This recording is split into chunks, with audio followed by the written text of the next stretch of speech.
বিয়ে ঠিক ১৪ বছরের কিশোরী পা দেবে জীবনের নতুন অধ্যায়ে। সব আয়োজন সম্পন্ন হলেও তার সঙ্গে ঘটে যাওয়া ঘটনা যে পুরো বিশ্বকে নাড়িয়ে দেবে তা কে জানত।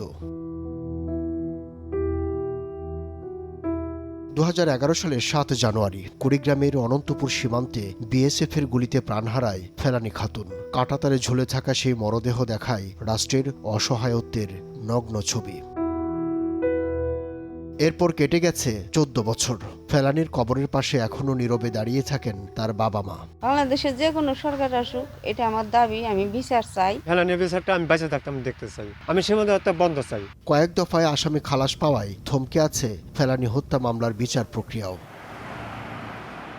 ঢাকার ডিপ্লোম্যাটিক জোনের ভারতীয় হাইকমিশনের পাশের এই সড়কটির নাম ফেলানী অ্যাভিনিউ। প্রশ্ন হচ্ছে, একটি সড়কের নামকরণেই কি সব দায় শেষ হয়ে যায়?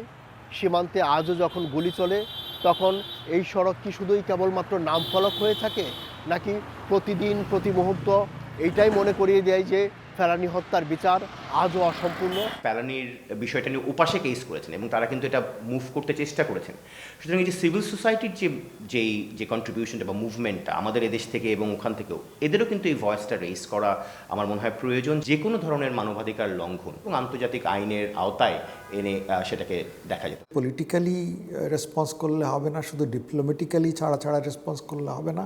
আমরা তো ইন্টারন্যাশনাল কমিউনিটিতে একটা রেসপন্সিবল মেম্বার, তো সেখানেও তো আমাদের একটা ভয়েস আছে।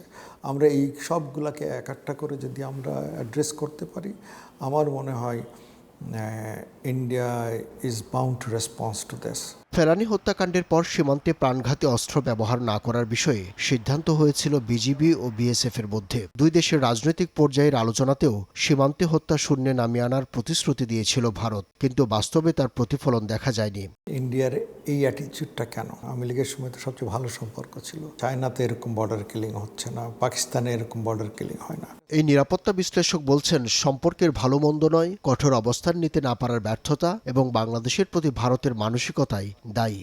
ওই মেন্টাল সাইকিটাও ডেভেলপ করে যে বাংলাদেশে এরা যারা আছে তাদের লাইফ খুব একটা ইম্পর্টেন্ট না, তারা প্রতিবাদ করতে পারবে না, এবং আপনি তাদেরকে দেখেন শত্রু হিসাবে। ফেলানীর ঘটনা দুই দেশের সীমান্ত সম্পর্কের প্রতীক উল্লেখ করে বিশ্লেষকরা বলেন, সীমান্তে হত্যা কমিয়ে আনতে রাষ্ট্রকেই কঠোর পদক্ষেপ নিতে হবে। পিপলস ম্যান্ডেট নিয়ে আসা গভর্নমেন্টের এই স্টেকটা আরও গুরুত্বপূর্ণ থাকবে। আব্দুল্লাহ শাফি, সময় সংবাদ, ঢাকা।